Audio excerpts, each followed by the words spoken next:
Hari ke-33 di ICU Rumah Sakit, Saudara David Ozora yang merupakan korban penganiayaan Mario Dandi sudah mulai bisa berdiri lebih lama menggunakan kedua kaki.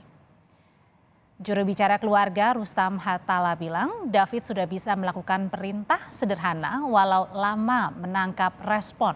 Meski terus menunjukkan ke arah positif, tapi sampai sekarang David belum bisa mengenali orang sekitar seperti kedua orang tua David.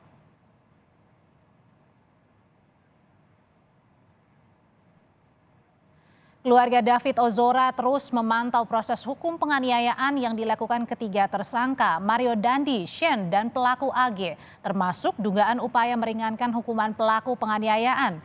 Bagi keluarga David Ozora, pelaku penganiayaan harus mendapatkan hukuman seadil-adilnya. Yang terdekat, pelaku AG akan segera menjalani sidang penganiayaan David Ozora. Itu lebih ke mungkin dijadikan alasan untuk mereka memanfaatkan sih, makanya sebenarnya ini yang harus jadi perhatian karena kondisi Joe ini kan apalagi seorang ayah ya, sudah 33 hari David belum ada perkembangan segala macam, tapi malah ada upaya-upaya untuk meringankan pelaku begitu. Nah, pasti kita kalau dari keluarga ya berharap ya kita bersyukur maksudnya semua ini proses berjalan dengan baik sesuai dengan hukum. Itu aja.